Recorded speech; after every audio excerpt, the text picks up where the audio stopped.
Hide your low-class work, my sister hissed, her diamond engagement ring flashing under the chandeliers. My fiancé is a Navy SEAL captain, and he hates unimpressive people. Everyone laughed at the high society party, expecting me to shrink away in shame.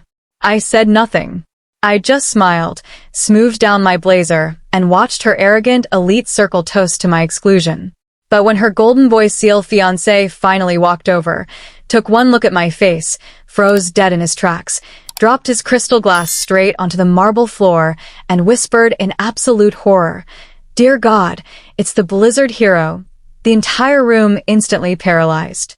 My name is Clara Vance. I am 29 years old, and my family spent my entire life calling me a failure. They had no idea that their expensive engagement party was being hosted on property I completely owned, and that the man they were bragging about used to report directly to me. They always said I was the background noise of the family. While my younger sister Nia soaked up every ounce of praise, golden child treatment, and unconditional financial backing, I was left in the shadows. My name is Clara Vance. I am 29 years old, and for as long as I can remember, my life was measured by how far I stayed away from our family's pristine social image. My parents treated Nia like a royal princess, funding her every whim, while my own hard-earned accomplishments as a logistical consultant were dismissed as low-class labor. But the real insult walked into our lives 6 months ago in the form of Captain Marcus Cole, a high-ranking Navy SEAL and my sister's newly engaged fiancé. Marcus carried himself with an unbearable, razor-sharp arrogance. He was a man who looked down on anyone not wrapped in elite military prestige or high society wealth, constantly boasting about his tactical command and treating civilians like background clutter. My parents worshipped the ground he walked on, practically rolling out a red carpet every time he entered a room, while encouraging Nia to rub his elite status in my face. They genuinely believed Marcus was untouchable, a golden god who would elevate our family name. What none of them knew, what Marcus himself couldn't possibly fathom, was that our worlds had crossed paths long before he ever met my sister. They thought I was a helpless, unpolished failure. They had no idea that the quiet, overlooked sister was holding a secret that would completely incinerate their fragile, arrogant world the moment Marcus stepped foot into that engagement party. The tension in the air was thick enough to cut with a knife as I stepped through the doors of my parents' sprawling backyard for Nia's high society engagement party. I had only agreed to attend to keep a fragile peace, wearing a simple, modest blazer while surrounded by 50 glittering guests sipping champagne from crystal flutes.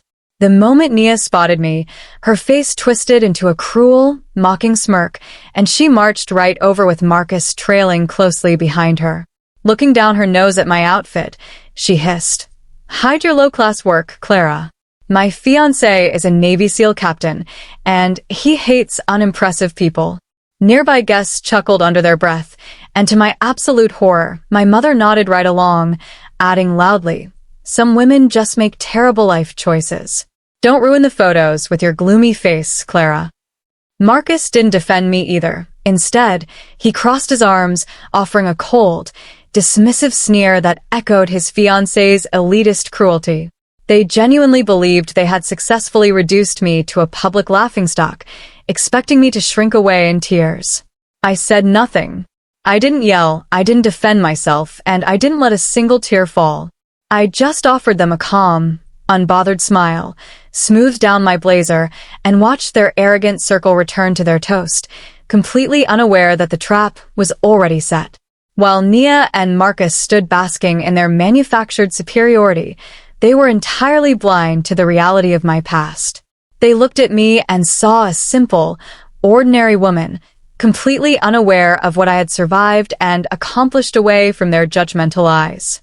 Before I built a quiet life as a logistical consultant, I spent 7 years operating as a high-level civilian defense contractor and crisis strategist for elite military branches.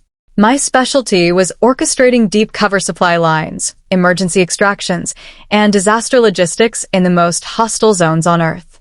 6 years ago, during a catastrophic winter deployment in the freezing mountains of the Hindu Kush, a rogue blizzard trapped an entire platoon of Navy SEALs behind enemy lines, cutting off all communications and freezing their extraction routes.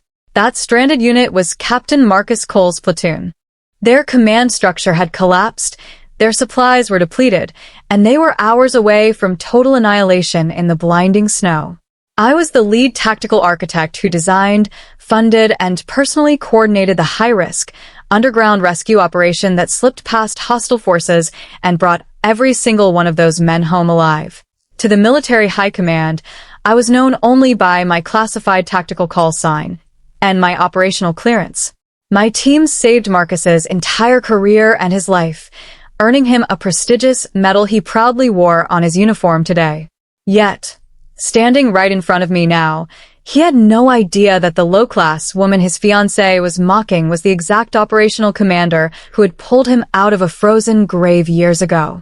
They thought they held all the cards, but their entire illusion of status was built on a foundation I had personally helped preserve.